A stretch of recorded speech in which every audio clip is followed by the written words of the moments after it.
Inagaw. Tinapakan. Pinalayas na parang asong ulol. Habang nagdurugo pa ang kanyang sinapupunan, nagpapakasasa ang kanyang biyenan sa pangarap na apo na ninakaw mismo mula sa kanyang mga bisig. Basura ka lang! Wala kang karapatan sa dugong Ramirez, mariing idinura ng ginang. Pero nagkamali sila. Mula sa putikan, babangon ang isang inang handang sunugin ang buong mansyon, mabawi lang ang kanyang anak. Hanggang saan ang kayang isuga ng isang inang inalisan ng kaluluwa. Pirmahan mo ito ngayon din, Althea. Tapos na ang role mo rito. Ang boses ni Doña Carmina ay walang kaibahan sa talim ng bapor na humihiwa sa malamig na gabi. Walang pasubali, walang kahit isang patak ng init. Huwag mong isipin na ang isang tulad nung walang pangalan at galing sa putikan ay may karapatang magpalaki sa tagapagmana ng pamilya Ramirez. Maswerte ka nga at binayaran ko ang panganganak mo. Sa tapat ng dambuhalang salamin ng mansyon, dahan-dahang humakbang si Althea pabalik. Sa kanyang mga kamay ay hawak-hawak niya ang isang maliit na kulay rosas na medyas ng sanggol na may burda ng pangalan ni Baby Cielo. Isang medyas na siya mismo ang nagtahi habang tinitiis ang kirot ng kanyang sinapupunan sa loob ng ospital. Isang linggo pa lamang ang nakalilipas mula nang hiwain ang kanyang tiyan para isilang ang anak. Ang bawat hakbang niya sa ibabaw ng makintab na marmol ay tila ba paglalakad sa ibabaw ng mga pako. Ang kanyang tahi ay kumikirot, nag-iiwan ng pakiramdam na tila may natutunaw na bakal sa loob ng kanyang balat.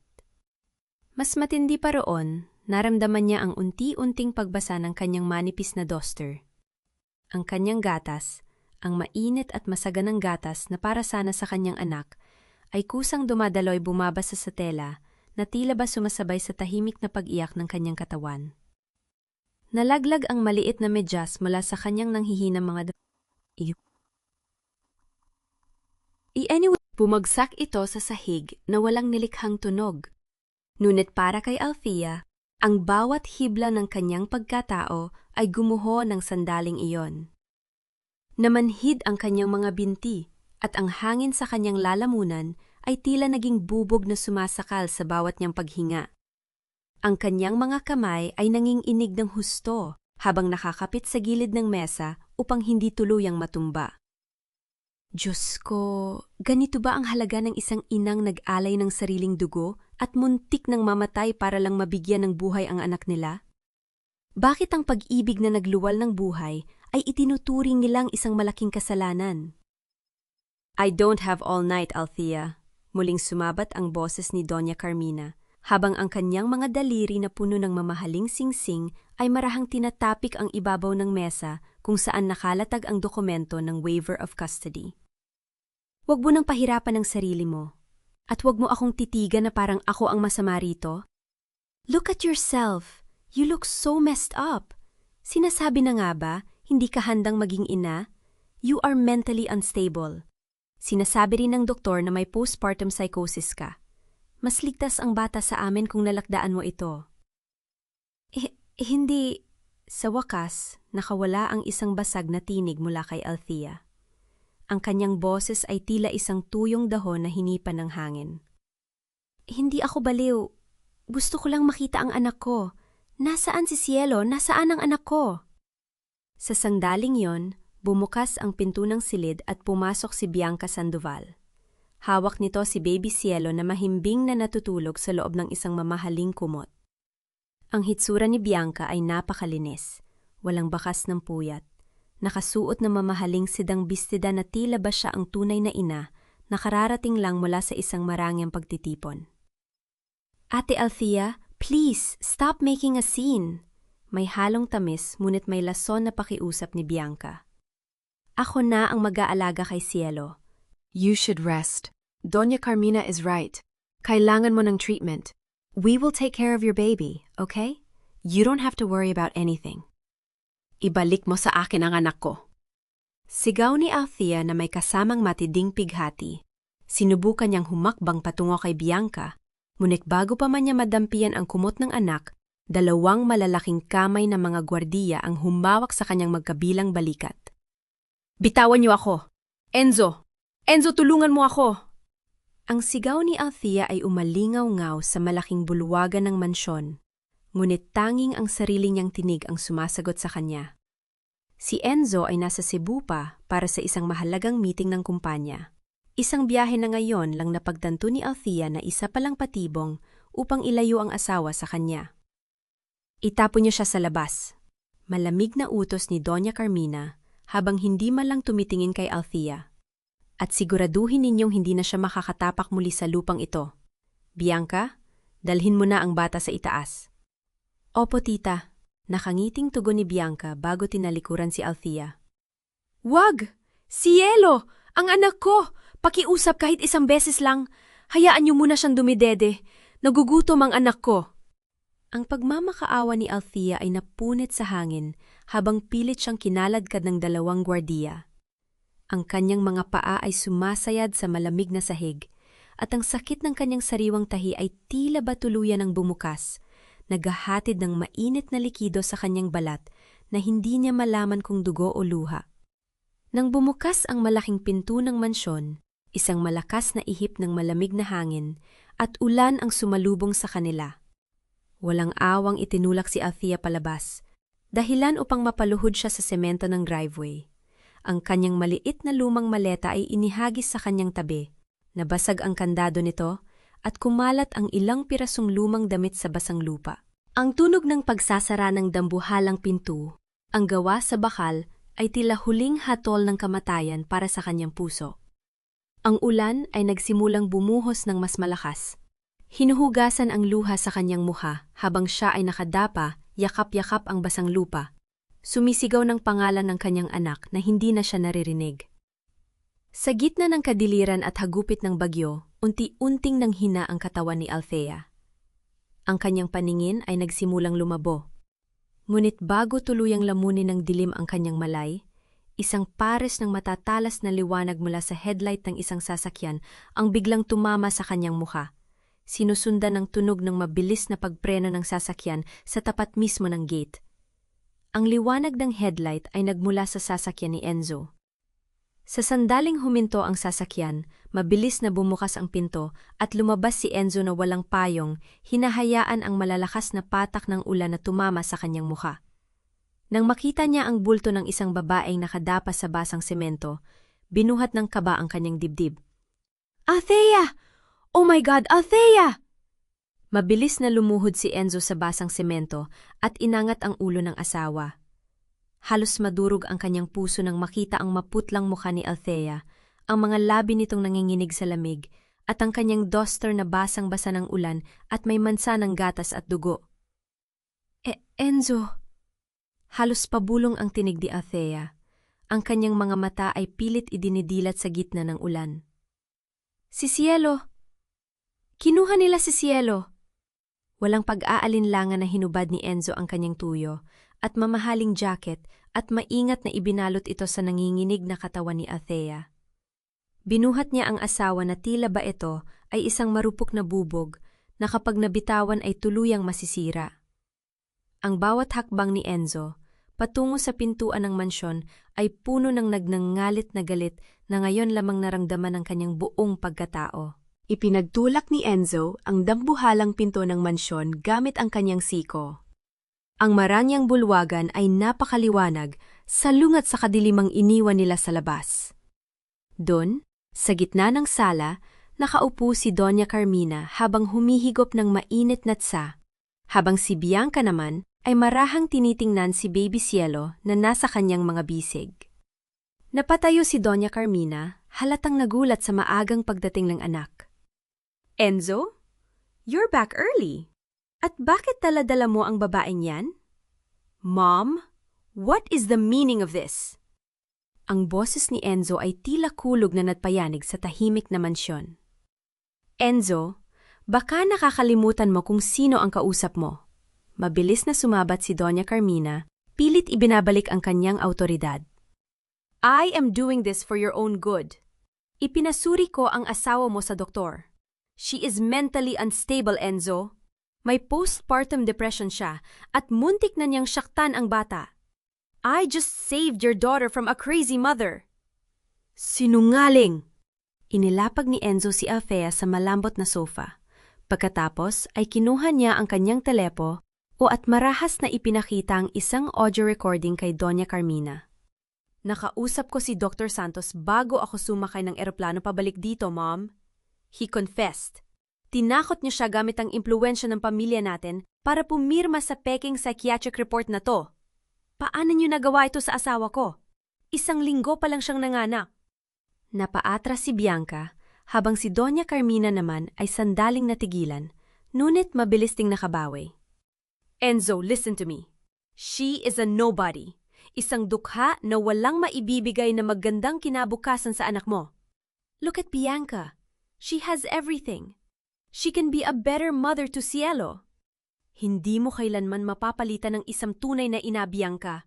Malamig na tingin ang ibinigay ni Enzo kay Bianca, na naging dahilan upang manginig ang dalaga. Naglakad si Enzo patuungo kay Bianca at walang pasubaling kinuha si Baby Cielo mula sa mga bisig nito. Ibigay mo sa akin ang anak ko. Nang mayakap muli ni Althea ang kanyang anak, bagaman mahina, ay tila ba bumalik ang kaluluwa sa kanyang katawan. Nayakap niya si Cielo habang umiiyak ng tahimik sa dibdib ni Enzo. Enzo, kung aalis ka kasama ang babaeng yan, wag na wag ka nang babalik. Sigaw ni Doña Carmina, ang kanyang mukha ay namumula na sa galit. Ipapawalang bisa ko ang lahat ng manamo. Lahat ng kotse, credit cards at ang posisyon mo sa kumpanya, kukunin ko. Magiging pulubi ka, Enzo.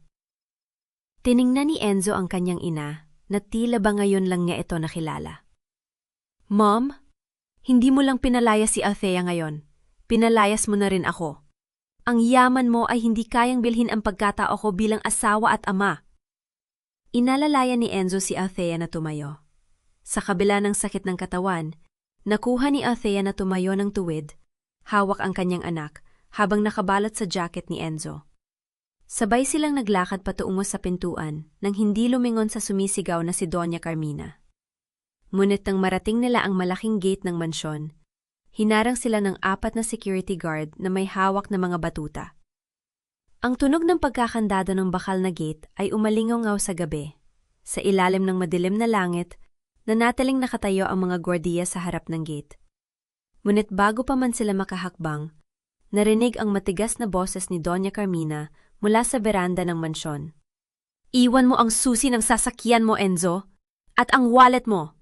Wala kang dadaling kahit isang bagay na binili gamit ang pera ng pamilyang ito. Walang bakas ng pag-aalinlangan sa mukha ni Enzo. Inabot niya ang bulsa ng kanyang pantalon at kinuha ang susi ng kanyang mamahaling kotse, kasama ang kanyang leather wallet na naglalaman ng mga platinum credit cards. Inilagay niya ang mga ito sa kamay ng pinuno ng mga gwardiya. Ngunit bago pa man niya maibigay ang wallet, mabilis na kinuha ni Enzo ang kanyang lisensya. Sa pagmamadali, may isang maliit, luma at tila itinagong litrato ang nalaglag mula sa lihim na bulsa ng wallet patungo sa basang semento. Agad itong pinulot ni Enzo at maingat na isinilid sa bulsa ng kanyang pantalon bago pa man ito mapansin ng iba. Isang sulyap lang ang sapat para makita ang mukha ng isang batang lalaki na may pamilyar na mga mata. Ngunit hindi ito si Enzo. Buksan niyo ang gate, utos ni Enzo sa gwardiya. Dahil sa takot sa awtoridad na taglay pa rin ng batang Ramirez, dahan-dahang binuksan ng gwardiya ang malaking gate. Lumabas ang mag-asawa sa malawak na kalsada ng subdivision habang patuloy ang pagbuhos ng ulan. Naglakad sila patungo sa labas ng highway hanggang sa makita nilang isang bumibiyahing jeepney sa kalagitnaan ng gabi. Sumakay sila sa loob ng malamig at halos walang taong sasakyan. Sa loob ng jeepney, habang ang dilaw na ilaw ay sumasayaw sa kanilang mga mukha, mahigpit na niyakap ni Enzo si Althea at si Baby Cielo upang bigyan sila ng init. Napansin ni Althea ang nanginginig na mga kamay ng asawa, ang lalaking hindi kailanman nakaranas sumakay sa pampublikong sasakyan o maglakad sa ilalim ng ulan nang walang sumisilong na payong. Enzo, sorry, bulong ni Althea. Ang kanyang mga luha ay humalo sa patak ng ulan sa kanyang pisingi. Dahil sa akin, nawala ang lahat sa'yo. Hinawakan ni Enzo ang baba ni Althea at dahan-dahang inangat ang mukha nito. Hinalikan niya ang nonang asawa ng may malalim na pagmamahal. Huwag mong sabihin yan. Mas mayaman ako ngayon, Althea, dahil kasama ko kayo. Ilang oras ang lumipas, dinala sila ng jeepney sa isang simpleng barangay sa labas ng lungsod. Sa tulong ng natitirang barya sa bulsa ni Enzo, nakahanap sila ng isang maliit at lumang boarding house na pinapatakbo ng isang matandang biyuda. Ang kwarto ay may maliit lamang na kama, isang maingay na bentilador sa dingding at amoy ng lumang kahoy. Ngunit para sa kanila, yon ang unang gabi ng kanilang kalayaan. Inilapag ni Enzo si Althea at ang sanggol sa kama. Sa kabila ng pagod, hindi niya iniwan ang tabi ng asawa. Binabantayan ang bawat paghinga nito hanggang sa siya mismo ay makatulog sa sahig sa tabi ng kama. Pagsapat ng umaga, pumasok ang sinag ng araw sa kalawanging bintana ng kwarto. Nagising si Enzo at agad na hinawakan ng noo ni Althea upang tingnan ang lagay nito. Biglang binalot ng takot ang kanyang puso nang maramdaman ang tila nagdiningas na init ng katawan ng asawa. Nang dahan-dahang iangat ni Enzo ang duster ni Althea, nakita niya ang tahi nito sa tiyan ay namamaga, mapula at may bakas ng impeksyon. Isang mahinang daing ng sakit ang lumabas mula sa tuyong labi ni Althea habang nagsisimulang umiyak si Baby Cielo sa kanyang tabi. Sa gitna ng pag-aagaw buhay ng kanyang asawa, naramdaman ni Enzo ang lamig ng pawis na bumalot sa kanyang buong katawan. Kailangan niyang kumilos. Agad niyang binuhat si Baby Cielo at ipinagkatiwala ito kay Aling Nena, ang matandang may-ari ng boarding house na maagang kumatok upang magdala ng mainit na tubig. Aling Nena, pakiusap, tulungan niyo po kami. Nanginginig ang boses ni Enzo habang inilalapag ang bata sa mga bisig ng matanda. Si Althea, namamaga ang tahi niya at nagniningas sa lagnat. Kailangan niya ng doktor. Agad na tiningnan ng matanda si Althea at napaling. Diyos ko, iho, impeksyon na ito. Kailangan siyang dalhin sa klinika sa kabilang barangay, pero alam ko ring wala na kayong pera. Walang pangalan at walang kredito. Kinuha ni Enzo ang kanyang huling pag-asa. Ang mamahaling suot na rilo na ibinigay pa sa kanya ng kanyang yumaong lolo. Hinubad niya ito at ipinatong sa kamay ng matanda. Ipagbili niyo po ito o ipon kahit magkano, kailangan ko lang ng panggamot sa asawa ko ngayon din. Habang si Enzo ay nagmamadaling binuhat, si Althea patungo sa lumang tricycle na ipinatawag ni Aling Nena. Ang mga mata ng kanyang asawa ay kalahating nakapikit. Patuloy na binabanggit ni Althea ang pangalan ng kanyang anak sa gitna ng pagdeliryo. Sa maliit na klinika, sinuri ng nag-iisang doktor si Althea at agad itong nilapatan ng intravenous strip at malalakas na antibiotics.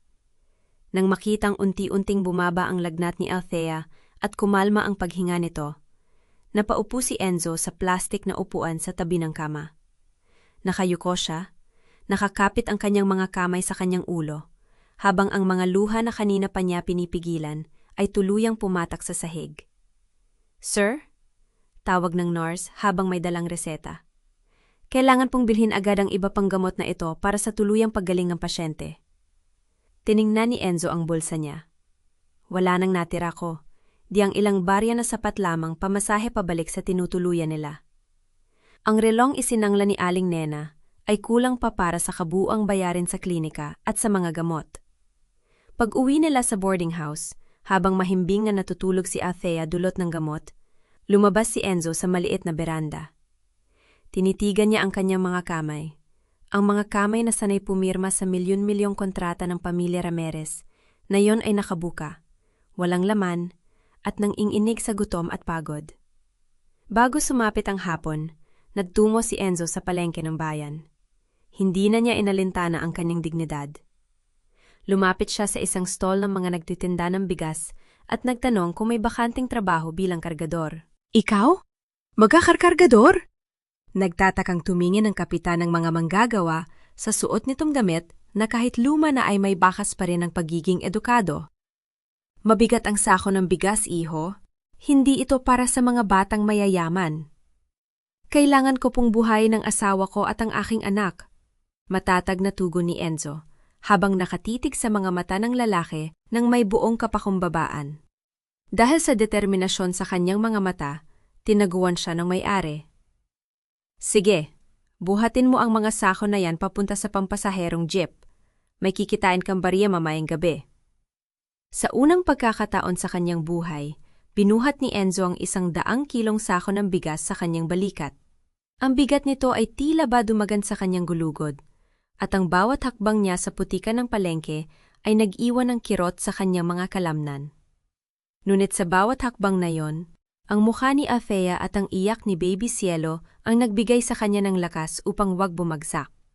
Pagsapit ng dilim, nang makauwi si Enzo sa maliit na inuupahang kwarto, tahimik siyang pumasok upang hindi magising ang kanyang mag-ina.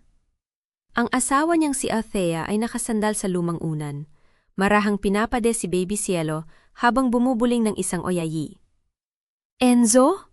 Napalingon si Althea nang mapansin ang figura ng asawa sa pintuan. Agad na napakunot ang noo niya nang mapansin ang maruming suot nito at ang pagkahapon na nakaguhit sa muka. Saan ka galing? Bakit amoy? Lupa ka at... Enzo, anong nangyari sa kamay mo? Maingat na inilapag ni Althea ang natutulog na sanggol at dahan-dahang lumapit sa asawa. Nang hawakan niya ang kamay ni Enzo, napasingap siya. Ang mga palad na noon ay pino at makinis ay ngayon ay puno ng pulang paltos. Ang iba ay nagdurugo na dahil sa maghapong pagbuhat ng magagaspang na sako ng bigas. Wala yan, Althea. Pilit na numiti si Enzo habang itinatago ang mga kamay sa kanyang likuran. May nakuha akong racket sa palengke. At least, may pambili na tayo ng gamot mo para bukas. Hindi napigilan ni Althea ang pagpatak ng kanyang mga luha. Niyakap niya si Enzo ng mahigpit, ibinaon ang mukha sa balikat nitong amoy pawis at alikabok. Diyos ko, Enzo, hindi ka dapat naghihirap ng ganito. Sanay ka sa ginhawa. Kung hindi dahil sa akin, shh! Putol ni Enzo. Dahan-dahang inangat ang mukha ni Althea gamit ang kanyang nanginginig nulit maiinit na mga daliri. Ito ang pinakamasayang pagod na naramdaman ko sa buong buhay ko. Dahil ngayon, alam ko ang bawat baryang kinikita ko ay galing sa sarili kong dugo at pawis, hindi sa awa ng pamilya ko.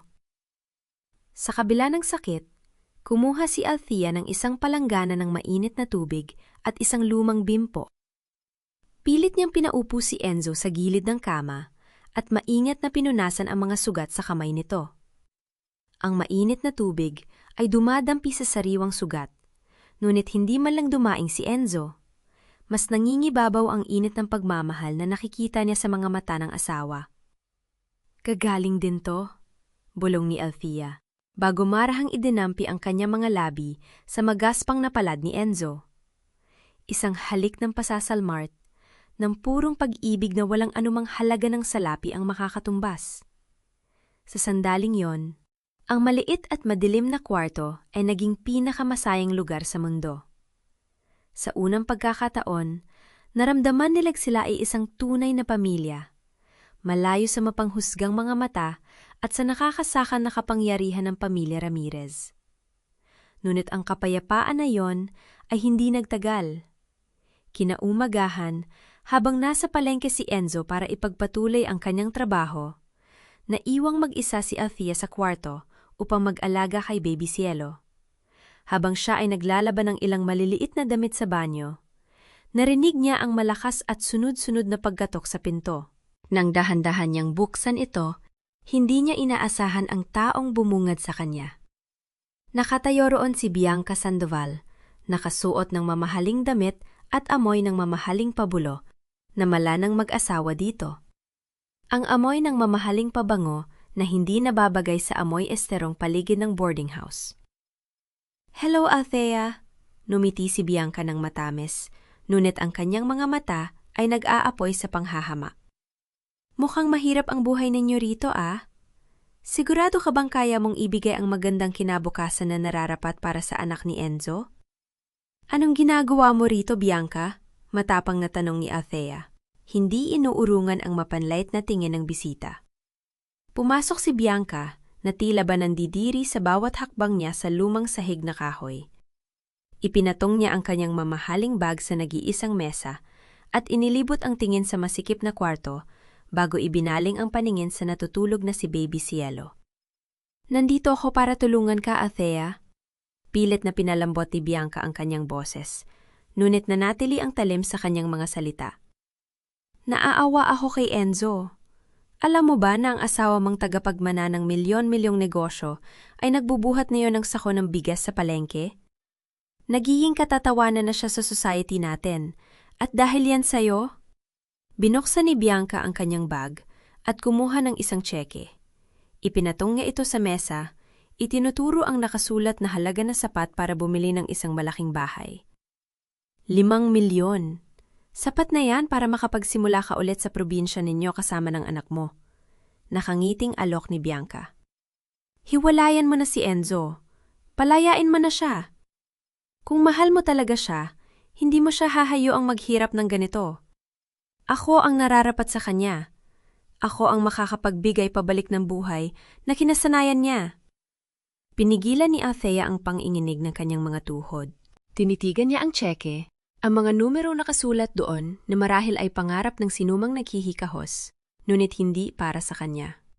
Dahan-dahan niyang kinuha ang tseke mula sa mesa. Tingnan mo ang ginawa mo sa kanya, Althea. Pinahirapan mo ang lalaking mahal ko. Kundi dahil sa'yo, hindi siya nagbubuhat ng sako ngayon. Patuloy na paninisi ni Bianca. Pilit pinapapasok ang konsensya sa isip ni Althea. Ngunit sa halip na umiyak gaya ng inaasahan ni Bianca, marahas na pinunit ni Althea ang tseke sa 2 bahagi. At muli itong pinunit hanggang sa maging maliliit na piraso bago inihagis sa hangin. Hindi na bibili ang asawa ko, Bianca.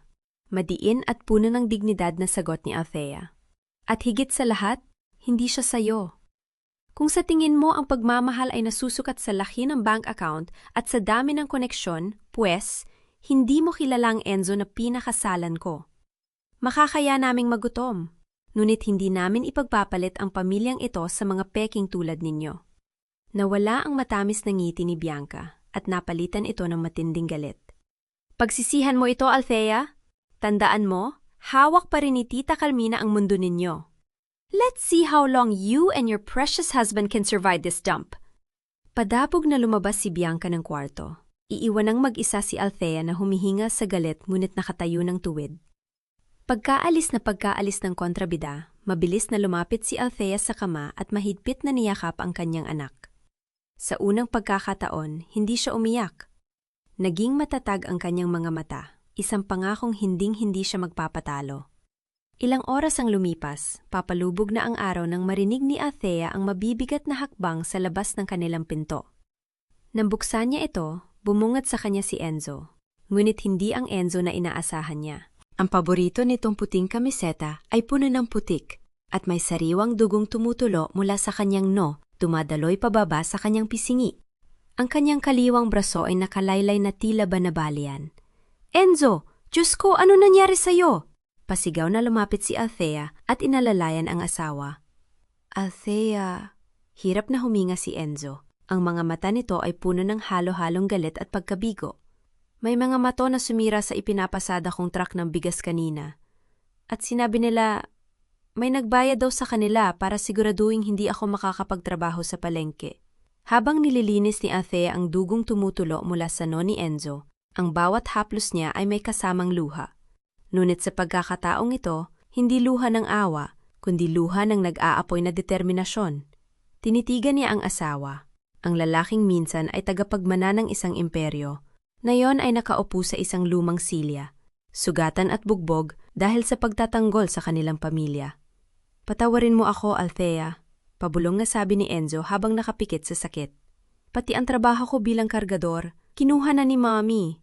Wala na ako maibibigay sa inyo ni Cielo. Dahan-dahang inilapat ni Althea ang kanyang palad sa pisingi ni Enzo at pinilit itong tumingin sa kanya. Huwag kang magsalita ng ganyan, Enzo. Kung hindi mo kaya magtrabaho sa labas, ako ang gagawa. Hindi tayo magpapatunaw sa galit nila. Kinabukasan, kahit pa masakit ang katawan at hindi makatulong sa mabibigat na gawain si Enzo, hindi nag-aksyaya ng panahon si Althea. Gamit ang huling pera mula sa pagbebenta ng kanyang mga lumang gamit, bumili siya ng mga sangkap sa palengke. Alam niya ang tanging kakayahan niya bago siya naging asawa ng isang Ramirez ay ang paggawa ng mga kakanin, puto, biko at sapin-sapin, isang recipe na ipinamana pa ng kanyang yumaong ina. Sa isang maliit na kadero sa loob ng kanilang inuupahang kwarto, nagsimula siyang magluto. Ang amoy ng nilulutong gata at pandan ay pumuno sa paligid, pansamantalang nagtakip sa amoy ng kanilang kahirapan. Hindi hinayaan ni Enzo na mag-isa ang asawa. Kahit pa nakabenda ang kanyang at masakit ang kanyang braso, matiyaga siyang umupo sa tabi ni Althea, nagbabalot ng mga lutong kakanin sa dahon ng saging. Sa tuwing magtatagpo ang kanilang mga kamay sa ibabaw ng mesa, may ngiti silang ipinagpapalit. Isang tahimik na pangako na lalaban sila ng magkasama. Nang matapos, isinakay nila ang mga kakanin sa isang lumang kariton. Si Enzo, gamit ang kanyang nag-iisang malakas na braso ang nagtulak nito, habang karga naman ni Althea si Baby Cielo sa kanyang dibdib. Nag-ikot sila sa mga lansangan ng barangay at sa labas ng maliliit na pabrika. Ang mga manggagawa na naakit sa amoy at linamnam ng paninda ay mabilis na naging suki nila. "Masarap ang puto niyo, misis!" Puri ng isang gwardiya sa pabrika habang bumibili ng 3 balot. "Balik kayo bukas Nang gumabi, bago sila umuwi, binilang nila ang barya-baryang kinita nila sa loob ng isang garapon. Hindi ito milyon-milyon. Hindi ito sapat para bumili ng kotse. Ngunit sapat ito para makakain sila at makabili ng gatas para kay Cielo. Hating gabi, nakatulog si Althea sa harap ng kalan matapos maghanda ng mga sangkap para sa susunod na araw. Binuhat siya ni Enzo patungo sa kama ng may buong pag-iinat. Pagkatapos ay marahang hinalikan ang kanyang mga talukap. Lumipas ang ilang buwan. Ang kanilang munting negosyo ay nagsimulang lumago. Mula sa paglalako, nakapagpatayo sila ng isang maliit na pwesto sa gilid ng palengke. Si Enzo ay nakahanap ng pagkakakitaan sa pamamagitan ng pagdi-deliver gamit ang isang hinulugang motorsiklo, habang si Althea naman ay nakatanggap ng maramihang order para sa mga handaan. May isang lihim na customer na laging bumibili ng napakaraming biko at sapin-sapin linggo-linggo. Idinadaan lamang sa isang driver at nagbabayad ng buo, hindi man lang napapabawas. Laging ipinapadala ng customer ang isang sulat para sa pag-aarang ni Cielo. Hindi alam ni Althea kung sino ito, ngunit isang gabi, habang abala sila sa pagbabalot ng mga paninda, biglang pumasok si Aling Nena na hinihingal at nag-aalala. "Enzo! Althea! Nakita ko sa balita sa telebisyon!" Pautal-utal na sabi ng matanda. "Ang nanay mo, Enzo, isinugod daw sa ospital. Inatake sa puso ang senyora." Natigilan si Enzo. Ang hawak niyang dahon ng saging ay dahan-dahang nalaglag mula sa kanyang kamay. Kasabay nito, biglang umiyak ng malakas si Baby Cielo mula sa kanyang duyan na tila ba naramdaman ang matinding gulo na muling paparating sa kanilang buhay. Sa loob ng VIP room ng ospital, walang ibang ingay kundi ang ritmikong tunog ng heart monitor. Si Doña Carmina, ang dating kinatatakutang reyna ng mansyon, ay ngayon ay mahina at nakasandal sa mga unan. Ang kanyang mukha ay maputla, ang mga labi ay tuyo, at ang kanyang makapangyarihang presensya ay nawala sa gitna ng mga dextrose at tubo. Nakaupo sa sulok si Bianca, abala sa pagpindot sa kanyang mamahaling telpono, halatang naiinip. "Bianca?" mahinang tawag ni Doña Carmina. Ang kanyang boses ay tila isang hangin na dumadaan sa mga tuyong dahon. "Ang kumpanya, paano na ang mga proyekto natin habang nandito ako?" Hindi man lang lumingon si Bianca. "Don't worry, tita. Inaayos na ng mga abogado ang mga papeles. Inilipat ko na rin ang ilang pondo sa personal account ko para mas madali ko ma-manage ang mga bayarin habang nagpapagaling ka. Just rest." Kumunot ang no ni Doña Carmina. Isang malalim na hinala ang unti-unting namuo sa kanyang isipan. Ngunit bago pa siya makapagsalita, pumasok si Yaya Rosa na may dalang mainit na sabaw sa isang thermos. Dali-daling tumayo si Bianca. "Oh, you're here. Aalis muna ako, tita. May meeting pa ako sa board of directors. Yaya, bantayan mo siyang mabuti." Nang tuluyang lumabas si Bianca, isang mapangutyang ngiti ang sumilay sa kanyang mga labi na hindi nakita ng matanda. Inayos ni Yaya Rosa ang kumot ni Doña Carmina.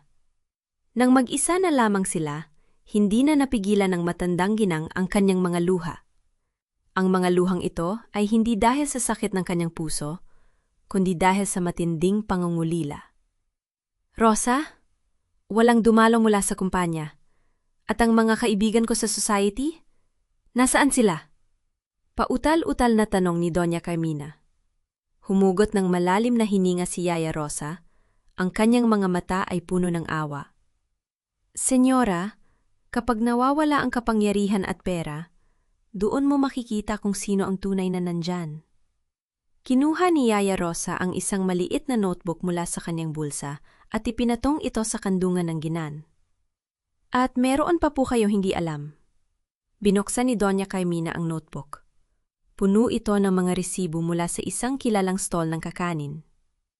Naalala niyo po ba yung lihim na customer na lagi kong pinapabili ng mga biko at sapin-sapin tuwing linggo? Mahinang paliwanag ni Yaya Rosa. Ginamit ko ang pangalan ko. Pero ang totoo po, alam ni Sir Enzo na unti-unting nalulugi ang iba ninyong negosyo at malaki ang utang niyo sa bangko. Hindi niya tinanggap ang kahit isang kusing galing sa inyo. Pero mula nang umulad ang maliit na negosyo nila ni Althea, ipinapadala niya ang bahagi ng kita nila sa akin para ipambayad sa mga utang ninyo, nang hindi niya nalalaman. Ang notebook ay dahan-dahang nahulog mula sa nanginginig na mga kamay ni Doña Carmina. Ang inang nagtaboy at nagpahirap sa kanyang anak ay patuloy na inililigtas nito mula sa malayo. Walang salitang lumabas sa kanyang mga labi, kundi isang tahimik, ngunit matinding paghagulgol. Ang kanyang mga balikat ay nanginginig habang bumabaha ang mga luha sa kanyang mga pisingi. Ang karma ay dumating hindi sa pamamagitan ng galit ng langit, kundi sa pamamagitan ng kabutihan ng taong kanyang tinapakan.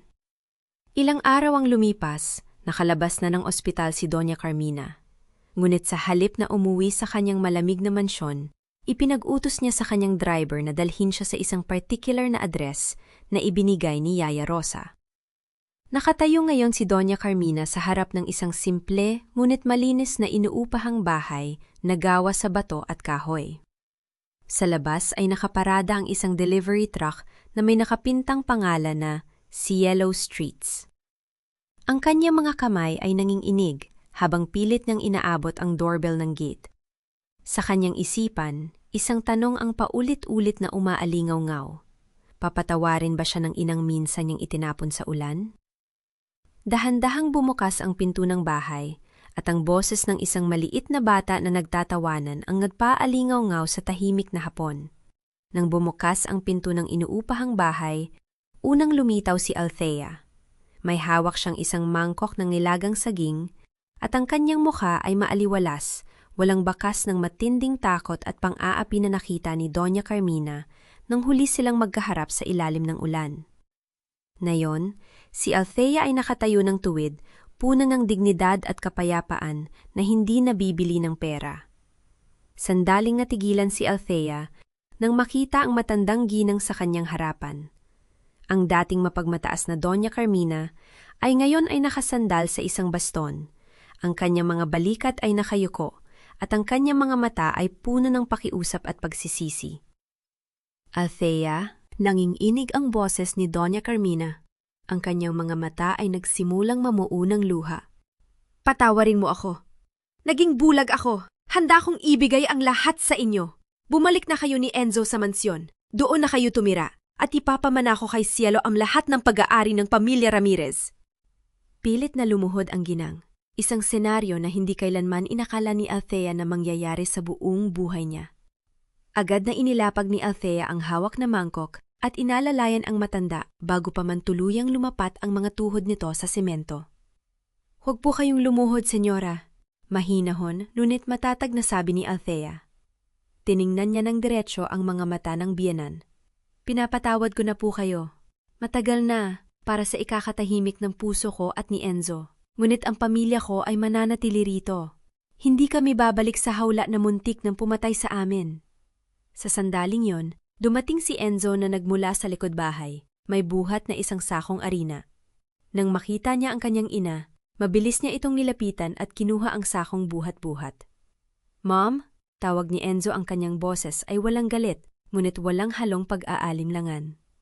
Ikaw ang aking ina, at aalagaan kita ngayong may sakit ka. Aalagaan ko ang kumpanya hanggat kaya ko para hindi ito bumagsak. Ngunit si Althea ang bata sa aking pamilya. Hindi namin kailangan ng mansyon o ng milyon-milyong pamana para maging buo. Umiyak ng tuluyan si Doña Carmina. Sa gitna ng kanyang mga hikbi, narinig nila ang mabilis na yabag ng isang maliit na bata. Si Baby Cielo, na ngayon ay isa ng malusog na sanggol na natututo ng maglakad, ay lumapik patungo sa pinto. Nakangiti ito, ang mga inosenteng mata ay nakatitig sa matandang umiiyak. Marahang binuhat ni Althea si Cielo at inilapit ito kay Doña Carmina. Walang bahid ng pagdadamot, walang halong paghihigane. Hayaan niyo pong mayakap kayo ng apo ninyo, senyora. Malumanay na wika ni Althea. Nanginginig ang mga kamay ni Doña Carmina nang abutin niya ang sanggol. Nang madam niya ang init ng katawan ni Cielo at ang malambot nitong amoy, gumuho ang lahat ng natitirang harang sa kanyang puso. Niyakap niya ang apo na minsan niyang ipinagkait at sa unang pagkakataon, nakaramdam siya ng purong grasya, hindi mula sa yaman, kundi mula sa pusong marunong magpatawad.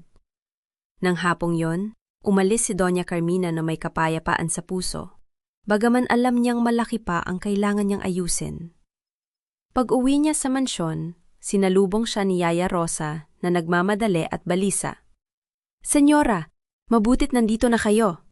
Nanginginig ang boses ng matandang katiwala. "Bakit, Rosa? Anong nangyari?" Kumunot ang no ni Doña Carmina. "Si Bianca, inilabas niya ang lahat ng laman ng savings account ninyo at tinangay ang titulo ng mga natitirang lupa. Nakita siya ng gwardiya na sumakay sa kotse, dala ang lahat ng gamit niya papuntang airport."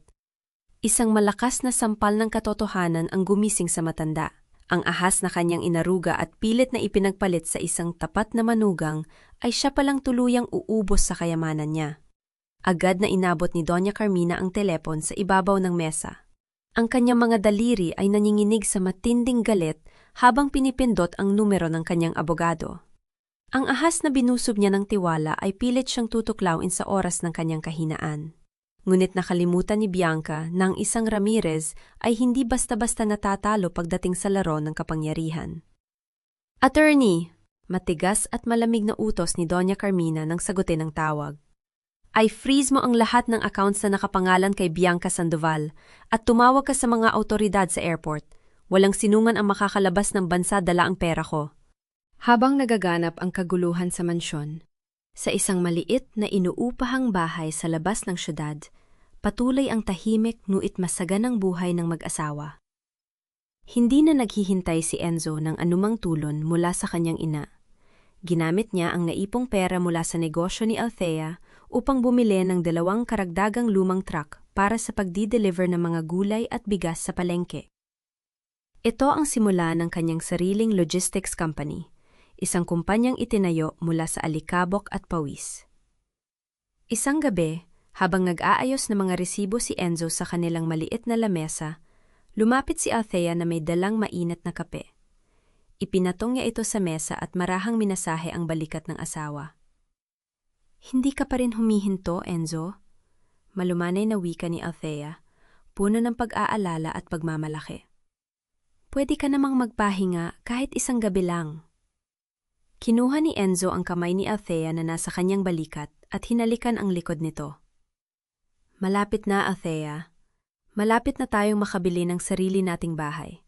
Isang bahay na walang ibang makakapasok kundi ang mga taong tunay na nagmamahal sa atin.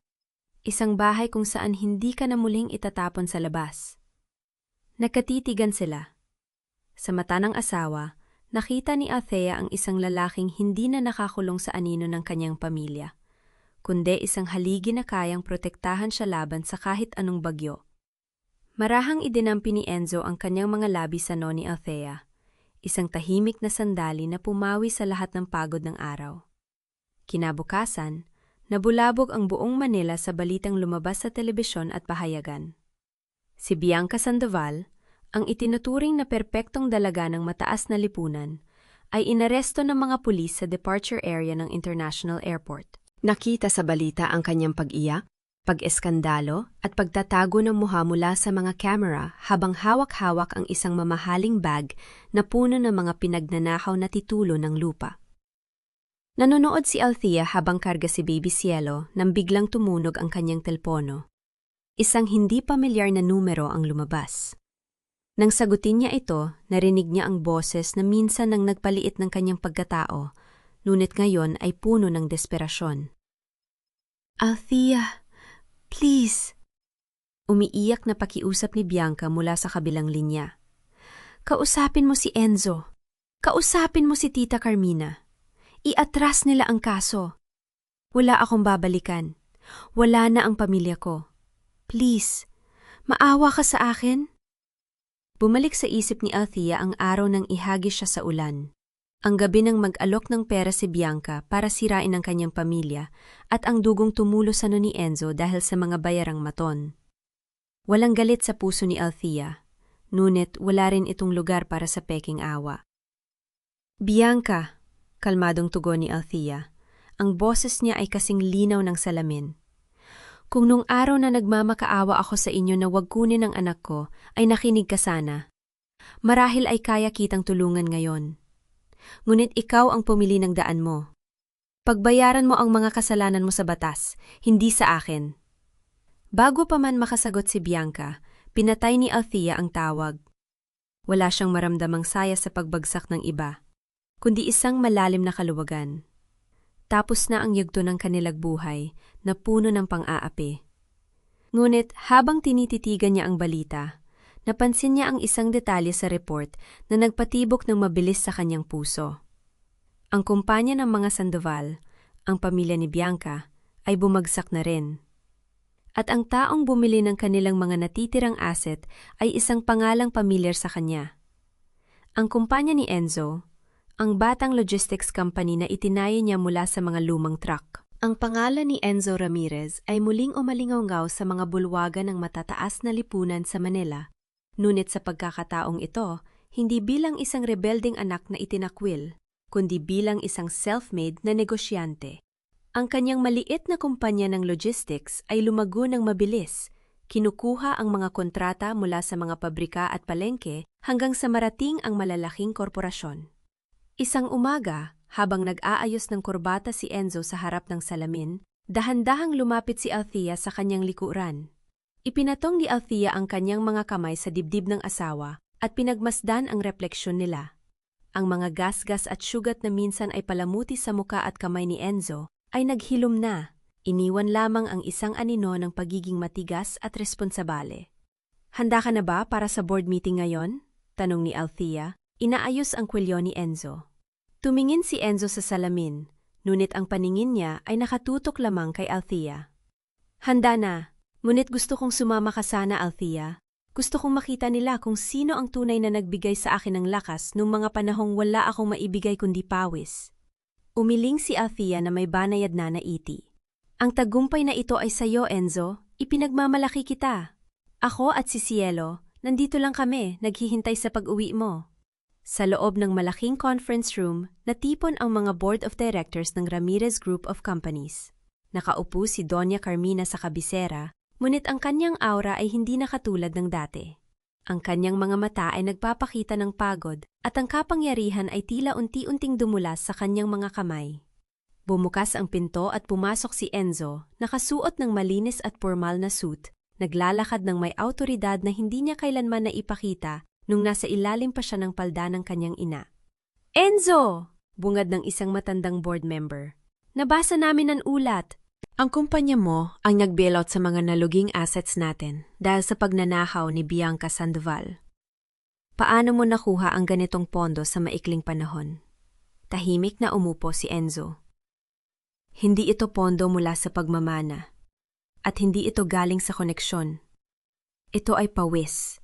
Tiwala ng mga taong maliliit na tinulungan naming lumago at dugo na inalay ng asawa ko habang ang pamilyang ito ay tinalikuran kami.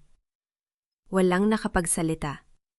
Ang mga mata ni Doña Carmina ay nakatitig lamang sa kanyang anak, puno ng pagkabigla at lihim na pagmamalaki na hinaluan ng matinding pagsisisi. Nandito ako hindi para kunin ang posisyon mo, Mom. Direktang tiningnan ni Enzo ang ina.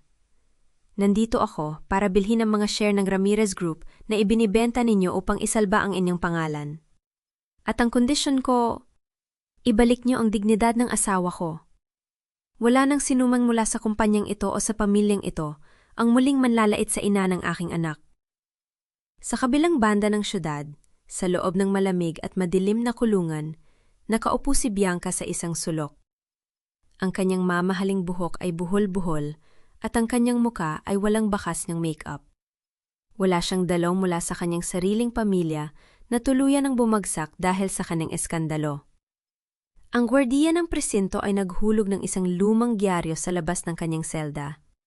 Nang kunin ito ni Bianca, tumambad sa kanya ang malaking litrato sa front page. Si Enzo Ramirez, nakangiti, habang hawak ang kamay ni Althea, idinedeklara bilang bagong may-ari ng isa sa pinakamalaking logistics at food distribution network sa bansa. Pinunit ni Bianca ang dyaryo habang umiiyak ng malakas. Ang kanyang mga sigaw ay umaalingaw, now sa malamig na pader. Ngunit walang nakikinig, walang may pakialam. Ang selda ay naging kaning sariling impyerno na siya mismo ang gumawa. Sa pag-uwi ni Enzo kinagabihan, Hindi siya dumiretso sa kanilang lumang inuupahang bahay. Sa halip, sinundo niya sina Althea at Cielo at dinala sila sa isang bagong lugar. Piring ang mga mata ni Althea. Habang umaandar ang sasakyan, naramdaman ni Althea ang init ng kamay ni Enzo na mahigpit na nakahawak sa kanyang mga daliri. Ang kanyang mga mata ay natatakpan ng isang malambot na tila. Narinig niya ang mahihinang pagtawa ni Baby Cielo mula sa car seat nito, na tila ba nakikisama sa pananabik ng kanyang ama. Enzo, saan mo ba talaga kami dadalhin? At bakit kailangan pa ng piring? Natatawang tanong ni Althea habang sinusubukan nitong kapain ang mukha ng asawa. Malapit na tayo, Althea. Konting tiis lang. Malambing na tugon ni Enzo. Ang boses niya ay nagtataglay ng kagalakan na matagal nang nawala sa kanilang buhay. Matapos ang ilang minutong biyahe, naramdaman ni Althea ang paghinto ng sasakyan. Bumaba si Enzo at maingat na inalalayan si Althea palabas, bago binuhat si Cielo. Ang amoy ng sariwang hangin at damo ay pumasok sa ilong ni Althea. Napakalayo sa amoy ng estero at usok ng kanilang lumang inuupahang kwarto. Tumigil sila sa paglalakad. Dahan-dahang tinanggal ni Enzo ang piring mula sa mga mata ni Althea. Nang mag-adjust ang kanyang paningin mula sa liwanag ng hapon, bumungad kay Althea ang isang magandang bahay na may puting bakod. Hindi ito kasing laki o kasing gara ng mansyon ng mga Ramirez. Ngunit ito ay napakaluwang. May malaking hardin na puno ng mga namumukadkad na bulaklak at may isang maliit na duyan sa ilalim ng puno ng mangga. Isang tahanan na eksaktong inilarawan niya kay Enzo noong mga unang araw nila sa boarding house. Napatakip si Althea ng bibig, hindi napigilang maiyak sa tuwa habang tinititigan ang kabuuan ng bahay. Sino ang may-ari nito, Enzo? Nanginginig ang boses na tanong niya. Ibinaba ni Enzo si Cielo na agad na tumakbo patungo sa damuhan. Niyakap niya si Althea mula sa likod at ipinatong ang kanyang baba sa balikat ng asawa. Tayo, nakapangalan ng bahay na ito sa'yo, Althea. Ito ang pinangako ko sa'yo. Isang bahay na walang pinto na isasara para palayasin ka, at walang pader na magkukulong sa'yo. Isang tunay na tahanan para sa atin. Humarap si Althea at mahigpit na yumakap sa leeg ni Enzo. Ang mga luhang pumatak mula sa kanyang mga mata ay hindi na luha ng hirap, kundi luha ng pinakadalisay na kaligayahan.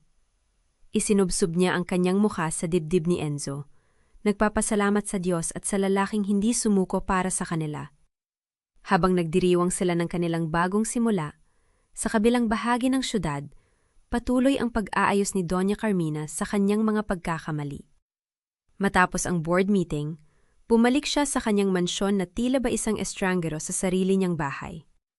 Ang malaking espasyo ay umalingaw-ngaw ng katahimikan. Tinawag niya si Yaya Rosa, ang huling tapat na tao sa kanyang paligid. Rosa, pakiayos ang mga dokumentong ito. Iniabot ni Doña Carmina ang isang envelope. Ito ang pamana ko kay Cielo. Isang trust fund na makukuha niya pagsapit niya sa tamang edad. Gusto kong malaman ni Enzo na hindi ko ito ginagamit bilang panuhol, kundi bilang isang lola na naghahangad ng magandang kinabukasan para sa apo ko. Senyora, naluha si Yaya Rosa habang tinatanggap ang envelope. Mabuti po ang puso ni Sir Enzo at ni Althea. Makikita rin nila ang sinseridad ninyo. Tumingin si Doña Carmina sa bintana. Pinagmamasdan ang paglubog ng araw. Nalaman ko lang ang halaga ng pamilya nang muntik na silang mawala sa akin ng tuluyan. Gusto kong hilingin sa kanila na bisitahin ako paminsan-minsan. Kahit isang beses lang sa isang buwan. Sapat na yon. Makalipas ang ilang linggo, sumapit ang unang kaarawan ni Baby Cielo. Hindi nila ito ipinadiwang sa isang malaking hotel na puno ng mga politiko at negosyante tulad ng inaasahan sa mga apo ng Ramirez. Sa halip, ginawa nila ito sa likod bahay ng kanilang bagong tahanan. Puno ang bakuran ng mga simpleng tao, si Aling Nena mula sa karinderiya, ang mga kargador sa palengke na minsan ay naging kasamahan ni Enzo, at mga kapitbahay nila mula sa lumang boarding house. Walang dress code, walang formalidad, kundi puro tawanan at masaganang pagkain na karamihan ay niluto mismo ni Althea. Ngunit may isang huling bisita na paparating, isang bisitang hihingi ng huling kapatawaran. Sa labas ng bagong bahay ni na Enzo at Althea, tahimik na nakaparada ang isang itim na sasakyan. Mula rito ay bumaba si Doña Carmina. Hindi suot ang kanyang mga paboritong perlas o mararangyang damit. Nakasuot lamang siya ng isang simpleng asul na bistida, hawak ang isang maliit na regal, o binalat ng maayos, ngunit hindi labis ang disenyo. Ang kanyang bawat hakbang ay mabigat at puno ng pag-aalinlangan. Nang makarating siya sa likod bahay, huminto siya sa pinto ng bakuran. Pinagmasdan niya ang mga taong nagtatawanan, mga taong minsan ay hinamak niya at tinawag na mababang uri. Ngunit na yon, nakita niya kung paano sila nagbibigay ng tunay na kaligayahan sa kanyang anak na si Enzo at sa asawa nitong si Althea. Napansin ni Althea ang pagdating ng ginang. Dahan-dahan niyang inilapag ang hawak na pinggan at naglakad palapit sa pinto abang nakasunod ang mga mata ni Enzo sa kanya. "Senyora," bati ni Althea. Ang boses ay malambot at puno ng paggalang. "Althea," nanginginig ang boses ni Doña Carmina. Inilapag niya ang regalo sa isang maliit na mesa. "Nandito lang ako para mag-abot na regalo para sa unang kaarawan ni Cielo. Hindi ko layunin na guluhin ang selebrasyon ninyo.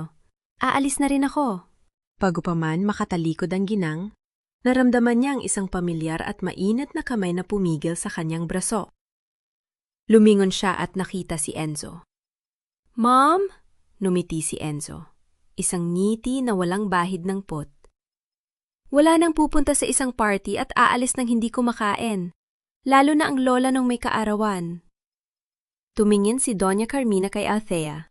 Naghahanap ng permiso mula sa inang minsan niyang sinaktan. Tumango si Althea nang may dalisay na ngiti, pumasok sa loob ng bahay at lumabas kasama si Baby Cielo. Ibinigay ni Althea ang bata sa mga bisig ng nagulat, ngunit lumuluhang si Doña Carmina. Sa sandaling yon, ang lahat ng sugat ng nakaraan ay hindi naglaho, ngunit napalitan ito ng isang bagong tulay ng pag-unawa. Ang pamilyang minsan ay nasira dahil sa kapangyarihan at pagmamataas ay muling nabuo sa pamamagitan ng pagpapatawad. Hindi na sila babalik sa mansyon na naging saksi ng kanilang pagdurusa, ngunit nanatiling bukas ang pinto ng kanilang simpleng tahanan para sa isang inang natutong magsisi. Nang gumabi at umuwi na ang lahat ng bisita, naiwan sina Enzo at Althea sa kanilang kwarto. Ang hangin ay malamig at payapa. Sa isang sulok, mahimbing na natutulog si Cielo sa kanyang kuna. Nakahiga sina Enzo at Althea nang magkatabi, magkayakap sa ilalim ng isang mainit na kumot. Hinawakan ni Enzo ang kamay ni Althea, idinampi ang mga daliri niya sa peklat ng paghihiwa sa kamay nito noong mga panahong nagtitinda sila ng kakanin, at sa tiyan kung saan niya isinilang ang kanilang anak. "Masaya ka ba, Althea?" Pulong ni Enzo. Hinahalikan ang tuktok ng ulo ng asawa. "Higit pa sa masaya," tugon ni Althea. Isinubsob ang kanyang mukha sa dibdib ni Enzo. Dahil ang tunay na tahanan ay hindi pala yung gawa sa marmol at ginto. Ito yung itinatayo ng isang lalaking marunong poprotekta at ng isang inang may pusong hindi sumusuko. Nakangiting niyakap ni Enzo nang mas mahigpit ang kanyang asawa. Nararamdaman ang bawat pintig ng puso ng babaeng nagligtas sa kanya mula sa pagkabulag ng kanyang nakaraan. Sa wakas, ang bagyong sumubok sa kanilang pag-ibig ay tuluyan ng humupa. at ang natira na lamang ay ang liwanag ng isang bagong umaga.